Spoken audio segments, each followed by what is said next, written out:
গত ২৪ ঘন্টায় দেশে করোনা ভাইরাসে আরও ১৫ জনের মৃত্যুতে এ নিয়ে মোট মৃত্যু হয়েছে ২৯৮ জনের। নতুন শনাক্ত ১২০২ জন সহ মোট শনাক্ত করোনা রোগী ২০,০৫৬। এর মধ্যে চলছে স্বাস্থ্যবিধির তোয়াক্কা না করেই ঈদ শপিং, খোলা দোকানপাটও। এদিকে সংক্রমণ রুখতে সাধারণ ছুটির মেয়াদ ৩০ মে পর্যন্ত বাড়ানো হয়েছে। সেক্ষেত্রে মানুষকে ঘরে রাখতে পুলিশকে নির্দেশনাও দেওয়া হয়েছে। কিন্তু এতে করে কি করোনার সংক্রমণ কমবে? কতদিন সবকিছু বন্ধ থাকবে? আবার যখন সবকিছু খুলে দেওয়া হবে তখন কি ঘটবে? করোনা মোকাবেলায় কি কার্যকরী কোনো দীর্ঘমেয়াদী পরিকল্পনা আছে এখন পর্যন্ত? আর করোনা রোগীর সংখ্যা যত বাড়ছে আমাদের চিকিৎসা ব্যবস্থার ভঙ্গুরতার চিত্র ততটা স্পষ্ট হচ্ছে। শুরুতে প্রস্তুতির অভাব ছিল, পরে সমন্বয়হীনতা, দুয়ে মিলে চিকিৎসা খাতে শুরু হয়েছে ভয়ঙ্কর সংকট। এইসব সংকটের শেষ কোথায়? এসব বিষয় নিয়েই কথা বলবো জনতন্ত্র গণতন্ত্রে। সাথে আছি আমি নাজিয়া কণা। আর আমাদের সাথে আজকে অতিথি আছেন বাংলাদেশ মেডিকেল অ্যাসোসিয়েশনের সভাপতি ডাক্তার মোস্তফা জালাল মহিউদ্দিন, আছেন ঢাকা মেট্রোপলিটন পুলিশের অতিরিক্ত পুলিশ কমিশনার কৃষ্ণপদ রায়, আছেন ঢাকা বিশ্ববিদ্যালয়ের উন্নয়ন অধ্যয়ন বিভাগের অধ্যাপক জনাব ডক্টর রাশেদ আল মাহমুদ তিতুমির, এবং আমাদের সাথে আছেন ডক্টর হাফিজুর রহমান কার্জন, তিনি অধ্যাপক আইন বিভাগ, ঢাকা বিশ্ববিদ্যালয়। আপনাদের চারজনকেই স্বাগত জানাচ্ছি আমাদের আজকের আয়োজনে। আমরা যে বিষয়গুলো অবতারণা করেছি সেগুলো নিয়ে কথা বলবো। আমরা আজকে শিরোনাম ঠিক করেছি সব কিছুর শেষ কোথায়। এই সব কিছুর শেষ কোথায় এই প্রশ্ন, এই শিরোনামে শুরুতেই ডাক্তার মোস্তফা জালাল মহিউদ্দিন আপনার কাছে জানতে চাই যে চিকিৎসা খাতের আসলে যেই সংকট, যেই অব্যবস্থাপনা, যে ভয়াবহ একটি সংকটের মধ্য দিয়ে যাচ্ছে, আসলে এর শেষ কোথায়? আমি সম্প্রতি দেখেছি আপনি একটি সাক্ষাৎকারেও বলেছেন যে সমন্বয়হীনতার কথা, সেই জায়গাটাতেও যদি একটু বলেন।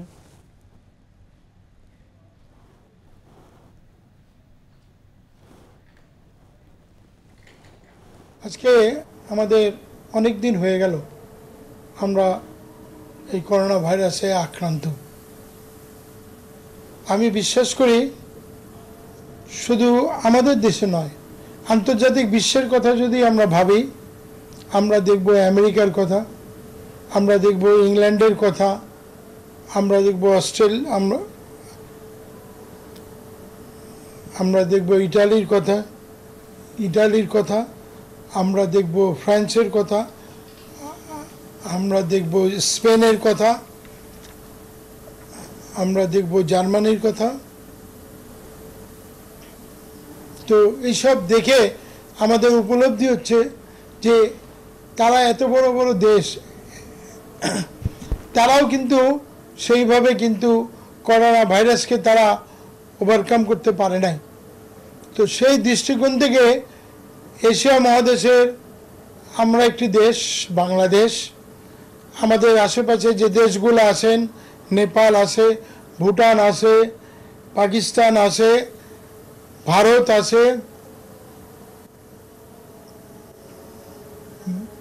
আছে। তো এইসব দেশগুলোতেও কিন্তু আমরা আক্রান্ত, কিন্তু ঠিক সমপরিমাণে তাদের মতো নয়।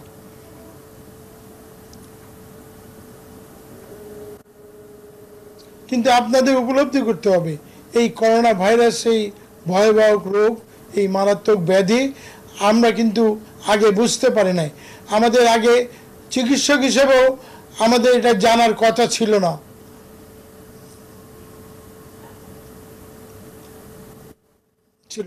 কিন্তু আজকের প্রেক্ষাপটে আমাদের উপলব্ধি হয়েছে যে এই করোনা ভাইরাসে রোগীকে সেবা দিতে হলে আমাদের অনেক প্রিপারেশন নিয়ে সেবা দিতে হবে। যেমন পিপিই আমাদের পরে থাকতে হবে, আমাদের দামি ভালো মাস্ক পরে থাকতে হবে, যেমন আমেরিকার সেই N95 মাস্ক পরে থাকতে হবে, এবং আমরা যাতে সেই সুরক্ষা নিয়ে আমরা চিকিৎসকদের সেবা করতে পারি। চিকিৎসকদের সেবা দেওয়ার কথা বলছিলেন, আমরা এক জায়গায় সেই জায়গাটা রোগীদের চিকিৎসা দেওয়ার ক্ষেত্রে চিকিৎসকদের সুরক্ষা সামগ্রী অবশ্যই নিশ্চিত করতে হবে এবং যথাযথ মানের হতে হবে। এর পাশাপাশি আমরা আসলে দেখছি যে অন্য আরেকটি চিত্র যখন দেখি চিকিৎসা ব্যবস্থায়, যখন করোনা রোগীরা দেখি হাসপাতাল থেকে হাসপাতালে ঘুরেও চিকিৎসা পাচ্ছেন না, শেষ পর্যন্ত মারা যাওয়ার মতো ঘটনাও ঘটছে, সেইখানে আসলে সংকটটা কোথায়?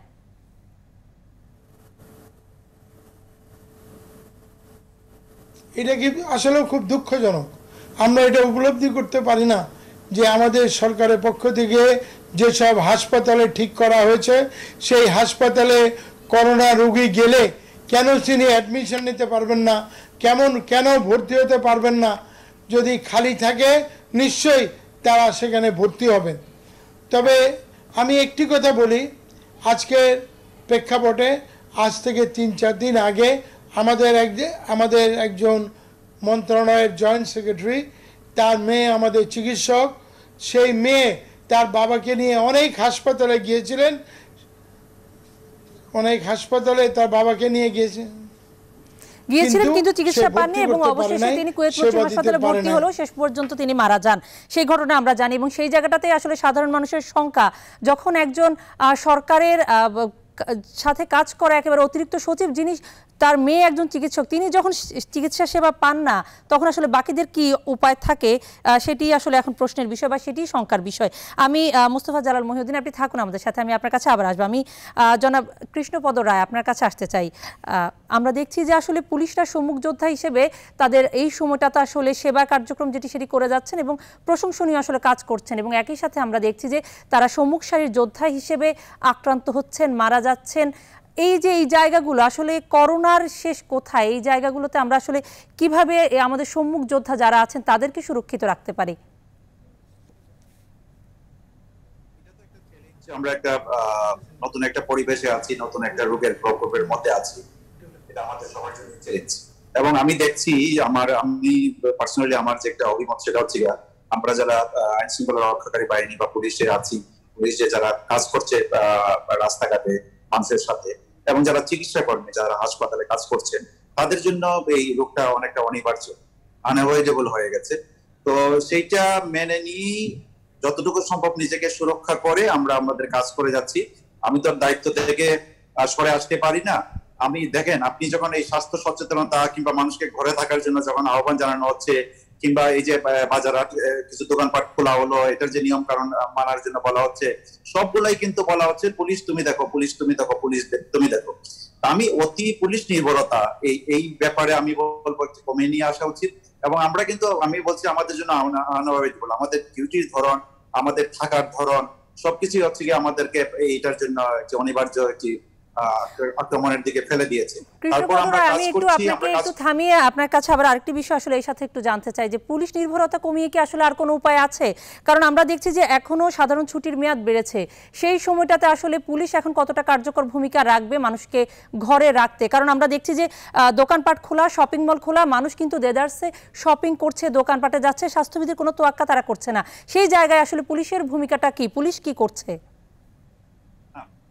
পুলিশ আপনি দেখছেন যে প্রথমেই যখন ছুটি ঘোষণা হলো 26 তারিখ থেকে 26শে মার্চ থেকে, তখনই কিন্তু পুলিশ এবং অন্যান্য আইন শৃঙ্খলা রক্ষাকারী বাহিনী রাস্তায় নেমেছে। রাস্তায় কেন নেমেছে? যাতে মানুষ অপ্রয়োজনে রাস্তায় না আসে। আবার কিছু কিছু জায়গায় আমরা প্রথম দিকে রোগী পেয়েছি, আমাদেরকে জানানো হয়েছে, আমরা কিন্তু লকডাউন প্রক্রিয়ায় সহায়তা করেছি। আমরা ওই সমস্ত বাড়ি চিহ্নিত করে ওই বাড়ির বাসিন্দারা যাতে বাইরে না আসেন। তারপরে প্রশ্ন আসছিল যে তারা বাইরে যদি না আসেন তারা চলবেন কি, তারা খাবেন কি, তাদের ওষুধপত্র খাবার দাবার কে পৌঁছাবে? সেক্ষেত্রেও কিন্তু পুলিশ কিন্তু অগ্রণী ভূমিকা রেখেছে এবং নিজ দায়িত্বে তাদেরকে, যেহেতু পুলিশ রাস্তায় থাকে, কিছু জিনিস পুলিশের সামনে চলে আসে এবং পুলিশ সংবেদনশীলতার সাথে বিষয়গুলো বিবেচনা করেছে। অনেক জায়গায় ত্রাণ পৌঁছে দিয়েছে, অনেক জায়গায় খাদ্য পৌঁছে দিয়েছে, অনেক রোগীকে হাসপাতালে পৌঁছে দিয়েছে, অনেক যারা মারা গেছেন তাদের সৎকারের ব্যবস্থা করেছে। তো এই পুলিশ কিন্তু পুলিশের কাজটা করছে, পুলিশ কিন্তু দায়িত্ব অবহেলা করেনি, দায়িত্ব পালন করছে এবং আমরা দেখছি সেই জায়গায় পুলিশের দায়িত্বের জায়গা প্রশংসনীয় আমরা দেখছি এবং পুলিশরা আক্রান্ত হচ্ছেন, আমরা সেই জায়গাটাও বলছি। কিন্তু পুলিশের এখন আসলে স্ট্র্যাটেজি কি? এই যে 30 তারিখ পর্যন্ত সাধারণ ছুটি, লকডাউনও কিছুটা শিথিল, এই সময়টাতে আসলে মানুষকে ঘরে রাখতে পুলিশ কি করছে বা আপনাদের পরিকল্পনাটা কি? আচ্ছা, আপনি বারবার পুলিশ কি করছে, পুলিশ যে করছে আপনি এভিডেন্স আপনি পুলিশ করছে, আমার যায় প্রশ্নটা ওই জায়গায় না, আমি বলছি যে মানুষকে ঘরে রাখার জন্য আপনাদের স্ট্র্যাটেজিটা কি? আমি যে জিনিসটা বলতে যাচ্ছি যে এটা মানুষকে রেসপন্স করতে হবে, পজিটিভলি রেসপন্স করতে হবে নিজের স্বার্থে। আমি বারবার আমরা বলতে যাচ্ছি যেটা যে ঝুঁকিটা কিন্তু সবার জন্য সমান, পুলিশের জন্য সমান ঝুঁকি, আপনার জন্য সমান ঝুঁকি, মিডিয়া কর্মীর জন্য সমান ঝুঁকি, স্বাস্থ্যকর্মীর জন্য সমান ঝুঁকি। এই সবার যেহেতু আমরা সমান ঝুঁকিতে আছি, সবাইকে কিন্তু দায়িত্বশীল হতে হবে। এখন ধরেন মার্কেট গুলো যে খোলা হয়েছে ঈদের সামনে রেখে, সেই মার্কেট গুলো নিয়ম মানছে কিনা আমরা কিন্তু দেখছি। আমাদের মানে কি বলবো, প্রাণান্তকর চেষ্টা হচ্ছে, অনেকগুলো মার্কেট আমরা বন্ধ করে দিয়েছি এবং যারা নিয়ম মানছেন না কিন্তু আমি তো সবগুলা মার্কেটে সব সময় দাঁড়িয়ে এটা নিশ্চিত করা বাস্তবিক করতে অসম্ভব। জনবলের ইয়েতেই বলেন, হিসাবেই বলেন, কিংবা এটা বাস্তবায়ন সেক্ষেত্রে কৃষ্ণপদ রায়, সেক্ষেত্রে তাহলে কি মার্কেটগুলো খোলার সিদ্ধান্ত কি তাহলে আমাদের সঠিক ছিল? যেহেতু আপনি নিজেই বলছিলেন যে এটি আসলে নিশ্চিত করা সব ক্ষেত্রেই সম্ভব না। সঠিক আমি বলছি না। আপনি তো জীবন চালাতে হবে, আপনি তো বসে থাকতে পারবেন, আপনি ঘরে বসে থাকতে পারবেন না, আপনাকে চলতে হবে। আপনি সবকিছু খুলবেন, কিন্তু খোলার জন্য কিছু কিন্তু নিয়ম করে দেওয়া হয়েছে।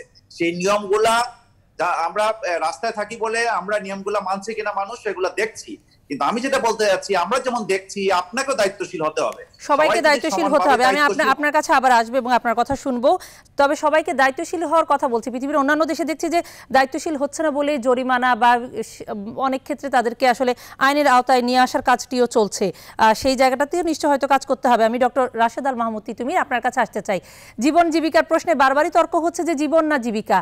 জীবন বেঁচে থাকলেই তো আসলে জীবিকার প্রশ্ন আসে। আসলে এই যে আমরা দেখছি যে কিছুটা লকডাউন শিথিল, আমরা দেখছি যে যদিও আমরা জানি না যে আসলে কতদিন লকডাউন রাখতে হবে, কতদিন করোনা থাকবে, করোনা গেলেও আসলে করোনা থাকলে করোনার সাথে যে আমাদের যে ব্যবস্থা, জীবনযাপনের ব্যবস্থা বা জীবিকা খুলে দেওয়ার যে ব্যবস্থা, সেগুলো আসলে করোনার সাথে সমন্বয় করে করতে হবে কিনা সেটাও আমরা জানি না। সেই জায়গাটিতেই আসলে প্রশ্ন আসে যে জীবিকার প্রশ্নে কি দীর্ঘমেয়াদীভাবে যদি করোনা থাকে সেটার সাথে আমাদের প্রস্তুতিটি কি নেওয়া আছে? জি, আপনাকে অসংখ্য ধন্যবাদ। আমরা সাম্প্রতিককালে একটা গাণিতিক মডেল ব্যবহার করে যে বোঝার চেষ্টা করেছি যে বাংলাদেশে যতটুকু তথ্য আছে সেই তথ্যের সীমাবদ্ধতা সত্ত্বেও আসলে এখানে লকডাউন কতটুকু কাজ করছে এবং লকডাউন আসলে প্রয়োজন কিনা এবং কতদিন যাবত সেটা থাকতে হবে। তা আমরা সেটা করার ক্ষেত্রে আমরা লক্ষ্য করেছি যে যদি বাংলাদেশে ঠিক মতো 50 দিন লকডাউন থাকতো তাহলে সংক্রমণের হার আমাদের কমে যেত। আপনি নিশ্চয়ই জানা আছে যে দু ধরনের কৌশল বা দু ধরনের ব্যবস্থার মাধ্যমে আমরা পরিস্থিতিটা জানতে পারি। করোনা মোকাবেলার কৌশলের একটা হচ্ছে যে জনস্বাস্থ্য কৌশল, যেটাকে আমরা সবাই বলি হচ্ছে ফ্ল্যাটেনিং দি কার্ভ, অর্থাৎ হচ্ছে যে বক্ররেখাকে সমান করে দেয়া, যাতে আপনার রোগী এতটা না বেড়ে যায় যেটা আসলে স্বাস্থ্য ব্যবস্থা সেটাকে কোপ করতে না পারে। অর্থাৎ হচ্ছে যে স্বাস্থ্য ব্যবস্থার সীমিত সামর্থ্যের মধ্যেই সেই সংক্রমণকে রোধ করে চিকিৎসা দান করা যাবে। আরেকটি হচ্ছে যে ভাইরাসের প্রজনন হার। যদি আপনি সেটা লক্ষ্য করেন তাহলে বাংলাদেশের ক্ষেত্রে আমরা যে তথ্য পেয়েছি সেই তথ্য অনুযায়ী, আইসিডিআর এর তথ্য অনুযায়ী 50 দিন থাকা দরকার ছিল। অর্থাৎ প্রজনন হার যদি 1-এর কমে যায় তখনই আমরা বলতে পারবো যে ভাইরাসটার সংক্রমণ হার কমে যাচ্ছে। সেক্ষেত্রে আমরা দুটো জিনিস জানি যে প্রজনন হার নির্ভর করে, একটা হচ্ছে যে বিপরীত সম্পর্ক আর একটা হচ্ছে সমান অনুপাত সম্পর্ক। অর্থাৎ হচ্ছে যে আপনি যত আইসোলেশন বেশি করবেন তত প্রজনন হার কমবে, অর্থাৎ বিপরীত সম্পর্ক। আর সমান সম্পর্ক হচ্ছে সমান অনুপাত, সংস্পর্শে যত মানুষ বেশি আসবে তত ভাইরাসের সংক্রমণ বাড়বে। তো এইটা যদি হিসেব করেন তাহলে দেখা যাবে যে আমাদের লকডাউন কাজ করেছে, কিন্তু পরিপূর্ণ কাজ না করার কারণে আমাদের আরো বেশি দিন লকডাউন দরকার হবে। তাহলে এইটা যদি হয় তার মানে আমরা লক্ষ্য করছি যে লকডাউন ঠিক মতো মানা হচ্ছে না। কেন মানা হচ্ছে না? আপনি প্রথমে যেটা শুরুতে প্রশ্নটা করেছিলেন এবং সাজিয়েছিলেন তার মধ্যেই উত্তর নিহিত আছে, সেটি হচ্ছে সমন্বিত কৌশল। অর্থাৎ মানুষ যে মানবে তার মানে হচ্ছে যে তার একটা জনসচেতনতা কৌশল দরকার। অর্থাৎ মানুষকে বোঝানো দরকার যে মানুষ কেন মানবে এবং মানলে তারই আসলে ভালো হবে। অথবা আর একটা কৌশল থাকা দরকার ছিল যে আপনি এইরকম পরিস্থিতি হলে তাহলে ব্যক্তি খাতের হাসপাতাল এবং সরকারি খাতের হাসপাতাল কি ব্যবস্থা নিতে হবে, অতিরিক্ত সচিবের উদাহরণ দিয়ে আপনি দেখালেন। তৃতীয় হচ্ছে যে আমাদের গবেষণাগুলো ঠিক মতো আছে কিনা, আমরা বাংলাদেশের যে ভাইরাস সেই ভাইরাসের চেহারাটা জানি কিনা। সাম্প্রতিককালে একটা বলা হয়েছে যে তারা একটা জিন রহস্য বের করেছেন, কিন্তু আমরা জানি না সেটা বি ভাইরাস না কি ভাইরাস। আমি বিজ্ঞানের প্রশ্নে যাচ্ছি না, আমি বলতে চাচ্ছি যে কৌশলটা ঠিক মতো করা হয়েছে কিনা, এবং কৌশল যদি লকডাউন মানা হতো তাহলে কিন্তু আমাদের এই লকডাউন দীর্ঘায়িত হতো।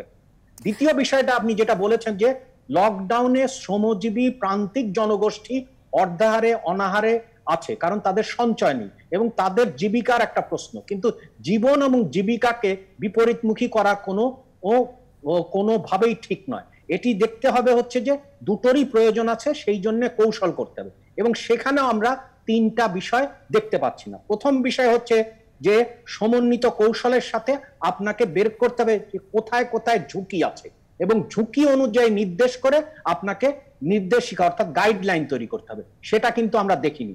দ্বিতীয় হচ্ছে যে আপনি যখন লকডাউন শিথিল করবেন বা ছুটির বা এই সমস্ত শিথিল করবেন, সেটা কি ধাপে ধাপে কোন খাতে অঞ্চল ভিত্তিক কি হবে, খাত ভিত্তিক হবে এবং সেটার সাথে ঝুঁকির কি সম্পর্ক এবং ঝুঁকি হ্রাস হলেই সেটা করা হবে, সেই কৌশলটা আমরা দেখি। আর তৃতীয় যেটি সবচেয়ে বড় বিষয় বাংলাদেশের ক্ষেত্রে যে সেটি হচ্ছে যে যারা অধিকাংশ মানুষ অর্থাৎ প্রান্তিক শ্রমজীবী জনগোষ্ঠী, এর মধ্যে নিম্ন মধ্যবিত্তও পড়ে, তারা আসলে আপনার তাদের কোনো সঞ্চয় না থাকার কারণেই তারা চলতে পারছেন না। তার মানে তাদের অর্থ দরকার। আমরা 2000 টাকা বা 2500 টাকার কথা শুনছি, কিন্তু আমরা জানি যে বাংলাদেশে আন্তর্জাতিক দারিদ্র সীমা রেখা অনুযায়ী আপনার $1.90 দরকার, অর্থাৎ 161 টাকা। যদি আপনি হিসেব করেন তাহলে একটা পরিবারের চলার জন্য, পরিবারের সংখ্যা যদি সরকারি হিসেব অনুযায়ী 4.6%, 6 জন মিলে একটা পরিবার হয়, তার মানে 22,000 টাকার বেশি দরকার হয়। তো এই টাকা তো সরকারের তরফ থেকে দেওয়া হয়নি। সরকারের তরফ থেকে বাংলাদেশ সরকারের কিন্তু আর্থিক সামর্থ্য আছে প্রত্যেকটা পরিবারের কাছে এটা দেয়, এবং সেটা দেওয়ার পদ্ধতিও আছে। আপনি যদি খেয়াল করেন বাংলাদেশ ব্যাংকের হিসেব অনুযায়ী 2,05,00,000 নিম্নজীবী মানুষের অ্যাকাউন্ট আছে। ব্যাংকিং চ্যানেলের মাধ্যমে সেই টাকাটা দেয়া সম্ভব। যদি টাকাটা থাকে তাহলেই তারা লকডাউন মানবেন। অর্থাৎ হচ্ছে যে যেটা আপনি শুরুতেই বলেছেন, সমন্বিত কৌশলের অধীনে সমন্বয় করা এবং সমন্বয় করে সবগুলো হাসপাতালের কি লক্ষ্য হবে, আইন শৃঙ্খলা বাহিনী কি লক্ষ্য হবে, আমার লকডাউনের কি নির্দেশিকা হবে, এই সমস্ত বিষয়গুলো ঠিক মতো করা হয়নি বলেই আমাদেরকে লকডাউন বাড়াতে হচ্ছে, যার কারণে লকডাউন বাড়াতে হচ্ছে। আমি ডক্টর রাশেদ আল মাহমুদ তিতুমীর আপনার কাছে আবার আসবো। আমি ডক্টর হাফিজুর রহমান কার্জন আপনার কাছে আসতে চাই। যে যতগুলো বিষয় নিয়ে আমরা কথা বললাম, আমাদের দেখলাম যে চিকিৎসা খাতে আমাদের এখনো সংকট রয়েছে, সমন্বয়হীনতা রয়েছে, যেটি আমরা এই সময় লক্ষ্য করলাম। একই সাথে আসলে জীবন জীবিকার প্রশ্নে যখন আসছে তখন আসলে লকডাউন কি থাকবে না শিথিল হবে, সেখানে প্রশ্ন তৈরি হচ্ছে। সবকিছু পার হয়ে আমরা এখন সাধারণ ছুটির মেয়াদ বাড়িয়েছি, কিন্তু লকডাউন কিছুটা শিথিল করে। কিন্তু জনাব তিতুমী যেটি বলছিলেন যে শুরু থেকে যদি লকডাউনটি কড়াকড়ি করে মানা হতো তাহলে হয়তো আজকে এই পরিস্থিতিতে আসতে হতো না। এই যে 30 মে পর্যন্ত আমাদের ছুটির মেয়াদ বাড়লো, ওই সময়টাতে আসলে আমাদের করণীয় কি? লকডাউনের মেয়াদকে আসলে কতদিন বাড়ানো সম্ভব, বা কিভাবে আমরা আসলে জীবন এবং জীবিকা দুটোকে আসলে সমন্বয় করতে পারি সামনের দিনগুলোতে? দেখুন, আমি যে বিষয়টা প্রথমে একটু বলতে চাই সেটা হচ্ছে যে আমাদের এখানে লকডাউনটা হয় এবং সরকারিভাবে আপনি দেখবেন যে লকডাউন ঘোষণা ব্যবহারও করা হয় না। এটা হচ্ছে যে আমরা ব্যবহার করছি সরকারিভাবে যেটা বলা হয়েছে সেটা হচ্ছে সাধারণ ছুটি। হ্যাঁ, ইভেন আপনি ভারতেও দেখেন সেখানে লকডাউন করেছে এবং আমাদের চেয়ে বেশি সময় ধরে তারা লকডাউন করেছে। সুতরাং আমাদের এখানে ছুটি হয়েছে, ছুটি লকডাউন দুটোর মাঝামাঝি কিছু একটা। হ্যাঁ, এটাকে আপনি পুরোপুরি লকডাউন বলতে পারবেন না। এবং আমি ইতিমধ্যে আমাদের ভিতরে যে আলোচনা হয়েছে তার প্রেক্ষিতে এবং আমার নিজের যে মতামত, তাতে করে আমি বলতে চাই যে আপনি যদি if you want to assess the corona condition of Bangladesh, তাহলে পরে অনেকগুলো মানদণ্ড আপনি ঠিক করতে পারেন যে এই মানদণ্ডে আমি বাংলাদেশের করোনা পরিস্থিতি কি অবস্থা সেটাকে আমি নির্ধারণ করব। প্রথমেই দেখেন যে বিশ্ব স্বাস্থ্য সংস্থা বলেছে যে টেস্ট টেস্ট অ্যান্ড টেস্ট। তাহলে পরে বাংলাদেশে এখন টেস্টের সংখ্যা কত? আমরা জানি যে যুক্তরাষ্ট্র, কানাডা, ব্রিটেন, বিভিন্ন দেশে আপনার কমপক্ষে 10,000 থেকে শুরু করে 1 লক্ষের প্রতি মিলিয়ন 10 লক্ষ মানুষের ভিতরে তাদের যে টেস্ট করার সেটা হার 10,000 থেকে শুরু করে 1 লক্ষের অধিক। এবং যে যত বেশি টেস্ট করতে পারছে সে তত তাদের পরিস্থিতিটা বুঝতে পারছে। কিন্তু বাংলাদেশে আমরা দেখছি প্রথম দিকে এটা ছিল যে 10 লক্ষের ভিতরে 80, এখন আপনার 500, 600, বড় জোর 700 এরকম হবে। এবং আপনি দেখেন যে এটা সারা বিশ্বের ভিতরে সবচেয়ে খারাপ অবস্থা আফগানিস্তান, তারপর বাংলাদেশ। সবচেয়ে কম টেস্ট হচ্ছে বাংলাদেশ। এবং আপনি যদি করোনা ভাইরাস টেস্ট না করেন তাহলে পরে তো আপনি বুঝতে পারবেন না যে আপনার দেশের কি অবস্থা। দ্বিতীয়ত দেখেন যে বিষয়টা বলা হচ্ছে যে আপনার জনস্বাস্থ্য বিষয়ক কিংবা রোগতত্ত্ব বিষয়ক যে সমস্ত গবেষণা প্রতিষ্ঠান, IDCR কিংবা এরকম প্রতিষ্ঠান এবং বিশ্ববিদ্যালয়ের যে সমস্ত গবেষণা প্রতিষ্ঠান, তাদের প্রত্যেকটা দেশে তাদের করোনা পরিস্থিতিকে বিশ্লেষণ করে তাদের একটা প্রক্ষেপণ তৈরি করতে হবে। এবং সেই প্রক্ষেপণের মূল বিষয়টা হচ্ছে, কারণ আপনি প্রত্যেকটা দেশের আর্থসামাজিক বাস্তবতা কিন্তু আলাদা। বাংলাদেশের যে সোশিও ইকোনমিক কন্ডিশন সেটা সৌদি আরব থেকে আলাদা, যুক্তরাষ্ট্র থেকে আলাদা, ব্রিটেন থেকে আলাদা, ভারত থেকে আলাদা। আপনার আর্থসামাজিক বাস্তবতায় করোনা কি পরিস্থিতি এবং কি কর্মকৌশল আপনি নির্ধারণ করবেন। এবং আমরা অত্যন্ত দুঃখের সাথে দেখলাম যে বাস্তবতায় কি আসলে আমরা সঠিক কর্মকৌশল কি নির্ধারণ করতে পেরেছি এখন পর্যন্ত? না, আমাকে কথাটা শেষ করতে দেন। আমি প্রশ্নটি আসলে আপনাকে জিজ্ঞেস করেছি, মানে এই বিষয়ে আসলে আপনার কি মনে হয়? আমি আপনার প্রশ্নেরই উত্তর দিচ্ছি। আপনি তো প্রথমে আপনার পরিস্থিতিটা কি সেটা নির্ধারণ করে প্রথমে ইউ হ্যাভ টু ডায়াগনোজ আপনার রোগের যে কারণ সেটাকে নির্ধারণ করে আপনাকে প্রেসক্রিপশনে যেতে হবে। আপনি তো সেই প্রক্ষেপণই তৈরি করেন নাই। এবং আমরা দেখলাম প্রথম ইউনিভার্সিটি মানে সিঙ্গাপুর ইউনিভার্সিটি অফ টেকনোলজি তাদের ওখান থেকে আমরা 131টা দেশের তথ্যের ভিত্তিতে তারা প্রক্ষেপণ তৈরি করেছে এবং তারা বলেছেন মে মাসের 17 তারিখের ভিতরে 97% করোনা বাংলাদেশ থেকে চলে যাবে এবং 31 মের ভিতরে আপনার 99% চলে যাবে, কিন্তু পুরোপুরি যেতে জুলাই পর্যন্ত সময় লাগবে। তারপরে আমরা দেখলাম আমাদের এখানে স্বাস্থ্য অধিদপ্তর তারা একটা প্রক্ষেপণ তৈরি করেছেন, তারা একটা পূর্বাভাস দিয়েছেন যে মে মাসের ভিতরে আপনার মানে মে মাসের শেষ নাগাদ আপনার 50,000 থেকে 1 লক্ষ লোক আক্রান্ত হতে পারে। এবং আপনি দেখেন যে আমাদের এখানে একটা হচ্ছে প্রথমত টেস্ট হচ্ছে খুবই কম, দ্বিতীয়ত হচ্ছে আমাদের গবেষণায় বরাদ্দ এত কম, আমাদের বিশ্ববিদ্যালয়গুলো আমাদের গবেষণা প্রতিষ্ঠানগুলো পুরো ধ্বংস করে ফেলা হচ্ছে, এখানে কোনো বরাদ্দ নেই বললেই চলে। এবং আপনি দেখেন যে আজকে আমার স্বাস্থ্য ব্যবস্থা, আমার শিক্ষা ব্যবস্থা কি অবস্থা। আমি যদি মানে বিশ্ব স্বাস্থ্য সংস্থা বলেছে যে আপনার জনস্বাস্থ্য খাতে আপনার জিডিপির 5% বরাদ্দ করতে হবে, বাংলাদেশের বরাদ্দ হচ্ছে 2.27%। মানে এইটা হচ্ছে যে আপনার দক্ষিণ এশিয়া না সারা বিশ্বের ভিতরে সবচেয়ে কম, ইভেন পাকিস্তানের চেয়েও কম। এবং আমরা জানি যে আমাদের স্বাস্থ্য খাতের কি অবস্থা, এবং ডাক্তার মোস্তফা জালাল মুহিউদ্দিনও সেই কথাটা বললেন যে আমাদের স্বাস্থ্য খাতের কি অবস্থা। তাহলে পরে আপনি যখন বুঝতে পারবেন যে আপনার দেশের এই অবস্থা, তখন আপনাকে করোনার যে বিরুদ্ধে যে লড়াইটা সেটা কিন্তু শুধুমাত্র একটা স্বাস্থ্য অধিদপ্তর কিংবা স্বাস্থ্য মন্ত্রণালয়ের সমস্যা না, এটা হচ্ছে পুরো একটা মানে টোটাল ফাইট। এটার সাথে পুলিশ আছে, এটার সাথে সেনাবাহিনী আছে, এটার সাথে ডাক্তার আছে, এটার সাথে সাংবাদিক আছে, এটার সাথে আপনার বাণিজ্য মন্ত্রণালয় আছে, এটার সাথে প্রশাসনিক বিভিন্ন ইউনিট আছে।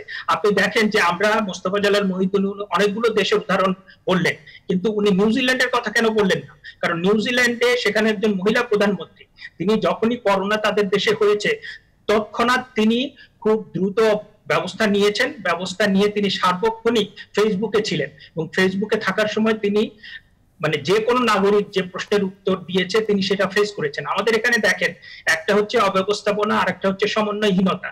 দ্বিতীয়ত আমরা দেখলাম যে একটা আপনার স্বাস্থ্য অধিদপ্তরের তরফ থেকে একটা স্বাস্থ্য বুলেটিন হচ্ছিল, সেখানে স্বাস্থ্যমন্ত্রী ওই দিন মৃত্যুর সংখ্যা বললেন 6 আর ওখানে স্বাস্থ্য অধিদপ্তরের মহাপরিচালক বললেন 5। এই দুটো যখন সাংঘর্ষিক হলো পরের দিন থেকে সাংবাদিকদের কোনো প্রশ্নের উত্তর দেওয়া হচ্ছে না। আপনি বিভিন্ন দেশে দেখেন, আপনি দেখেন যে আপনি বিভিন্ন দেশের মডেল বলছেন, আপনি ভিয়েতনামের কথা কেন বলেন না, আপনি ভুটানের কথা কেন বলেন না, নেপালের কথা কেন বলেন না? আমাদের দক্ষিণ এশিয়ার যে দেশগুলো আছে তারাই তো অনেক ভালো, মানে আমাদের চেয়ে অনেক ভালো অবস্থানে আছে বা প্রস্তুতি ভালো আছে। আমি আপনার কাছে আবার আসবো ডক্টর হাফিজুর রহমান কার্জন।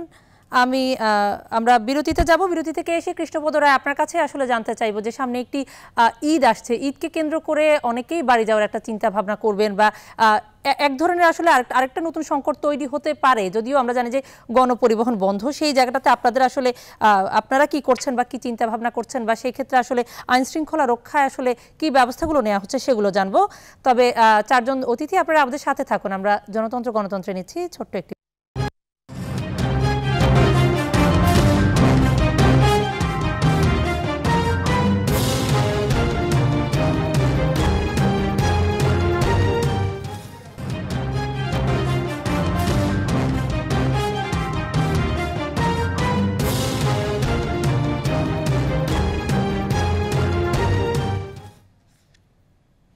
আরেকবার স্বাগত জনতন্ত্র গণতন্ত্রে। কথা বলছি করোনাকালীন এই সময়ে যে সব সংকট, এই সব সংকটের শেষ কোথায়। আমি বিরতিতে যাবার আগে কৃষ্ণপদ রায় আপনার কাছে প্রশ্ন রেখে গিয়েছিলাম যে আইন শৃঙ্খলা রক্ষায় আপনারা আসলে হিমশিম খেয়ে যাচ্ছেন, আপনারা সর্বোচ্চ সেবা দিচ্ছেন এবং সেটি আসলে প্রশংসিতও হচ্ছে। আপনারা আক্রান্ত হচ্ছেন, ঝুঁকি নিয়ে কাজ করছেন, মারা যাচ্ছে পুলিশ সদস্যরা আমরা দেখছি। এরপর আসলে প্রশ্ন, সামনে একটি ঈদ আসছে, ঈদকে কেন্দ্র করে আসলে আপনাদের প্রস্তুতি কি? মানুষকে ঘরে রাখার জন্য আপনারা আসলে কি ধরনের প্রস্তুতি নিয়েছেন? বলি যেটা আসলে আইন শৃঙ্খলা সমস্যা নয়, এটা একটা জনস্বাস্থ্য সমস্যা। এবং আইন শৃঙ্খলা সমস্যায় আমরা দেখি যে সবসময় সবাইকে ওই সমস্যাটা এফেক্ট করে না, কিন্তু জনস্বাস্থ্য সমস্যাটা আমাদের সবাইকেই সমানভাবে এফেক্ট করার সম্ভাবনা সৃষ্টি হয়েছে। তখন পুলিশ চাইলে এই জনস্বাস্থ্য সমস্যায় যেভাবে কাজ করছে শুরু থেকে সেই কাজটা অটুট রাখবে। সামনে ঈদের একটা চ্যালেঞ্জ তো আছেই।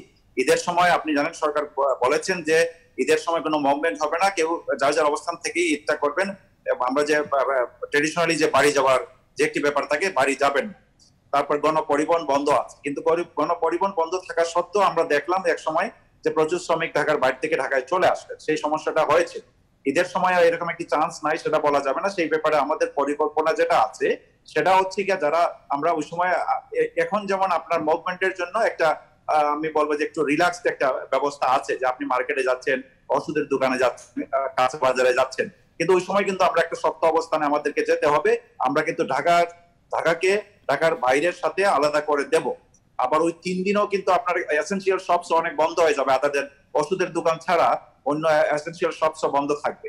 কাজেই একটা থাকবে যে আমরা ঢাকার এক্সিট এন্ট্রি পয়েন্ট যেগুলো আছে সেগুলোতে আমরা শক্ত অবস্থান নেব, যাতে এই সমস্ত এক্সিট এন্ট্রি গলে কেউ যেতে না পারে।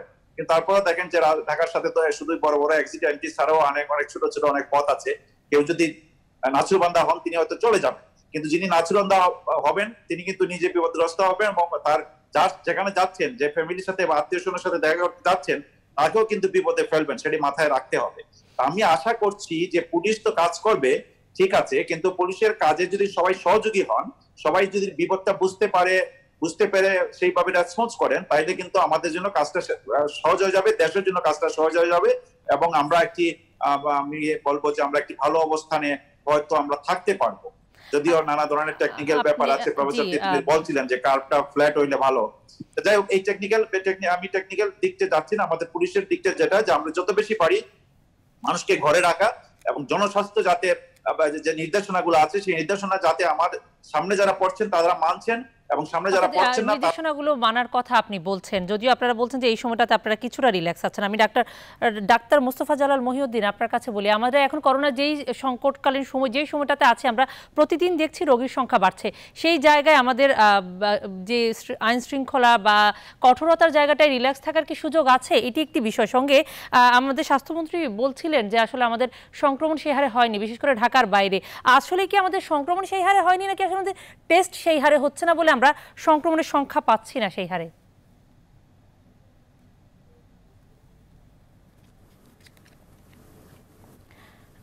ডাক্তার মোস্তফা জালাল মহিউদ্দিন, আপনি সম্ভবত শুনতে পাচ্ছেন না আমাকে। আমি ডক্টর রাশেদ আল মাহমুদ তিতুমির, এই জায়গাটাতে একই প্রশ্ন আপনাকে আসলে করি যে আমরা এখন আসলে কোন সিচুয়েশনে আছি? আমাদের কি টেস্ট কি আসলে পর্যাপ্ত হচ্ছে? আর এই যে আমাদের এখানে একটু ঢিলে ঢালা ভাব, এটি কি আসলে এই সময়ের জন্য আসলে যথেষ্ট কিনা? ছোট্ট করে বলবেন।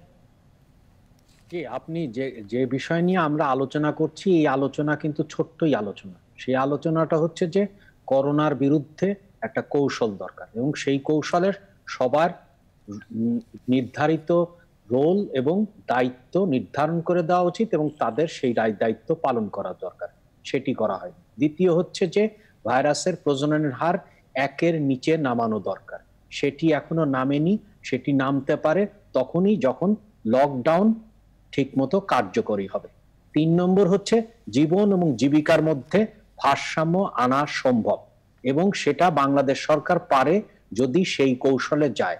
অর্থাৎ হচ্ছে জনগণকে তার বেসিক ইনকাম গ্রান্ট, অর্থাৎ সর্বজনীন আয় সহায়তা দেওয়া দরকার, যাতে সে উদ্বুদ্ধ হয় মেনে চলার জন্য।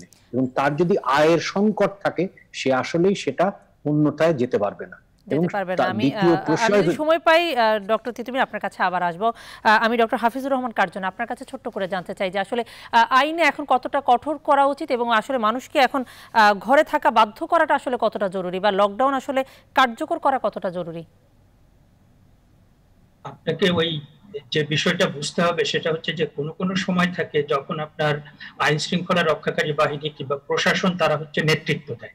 যেমন ধরেন যে জঙ্গিবাদের যে সমস্যার ভিতরে আমরা পড়েছিলাম, হোলি আর্টিজানে যে আপনার 6 জন যুবক এবং তাদের সাথে অন্যরা ছিল, এবং সেখানে 22 জন বিদেশি সহ আমাদের অনেকে হত্যা করা হলো, ওইটাতে কিন্তু নেতৃত্ব দেবে আইন শৃঙ্খলা রক্ষাকারী বাহিনী, র্যাপিড অ্যাকশন ব্যাটালিয়ন, আর্মি, প্রশাসন। কিন্তু এখনকার যে সমস্যাটা সেটাতে কিন্তু নেতৃত্ব দেবে আপনার স্বাস্থ্য ডাক্তার, স্বাস্থ্যকর্মী এবং তারা এবং বিশেষজ্ঞ, আপনি আমাদের বিশেষজ্ঞরা যেভাবে কথা বলবেন পুরো সরকারকে সেভাবে চলতে হবে।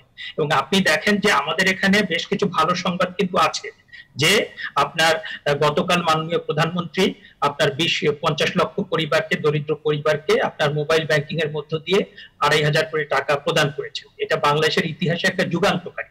যদিও মানে ধরেন যে তালিকা ঠিক হয়েছে কিনা, আরো দেওয়া যেত কিনা, সেই আলোচনাগুলো আছে, তারপরেও সেটা কিন্তু খবর আছে। কিন্তু মুশকিলটা হচ্ছে যে আমাদের বাংলাদেশের পরিস্থিতি বিবেচনা করে আমরা সমন্বিত পরিকল্পনা নিতে পারছি না। এবং আপনি দেখেন গত কয়েকদিন প্রথম আলো, ডেইলি স্টার, সমকাল, ইত্তেফাক, সেখানে স্পষ্ট করে বলা হয়েছে কারণ আমাদের আসলে সময় একেবারে কম। আমি ছোট্ট করে ডাক্তার মোস্তফা জালাল মহিউদ্দিন, আপনার আসলে কি মনে হচ্ছে আমাদের স্বাস্থ্য খাতের অবস্থা আসলে এখন কেমন? এই পরিস্থিতি মোকাবিলায় আমরা কি প্রস্তুত? এক কথায় যদি কিছু বলেন।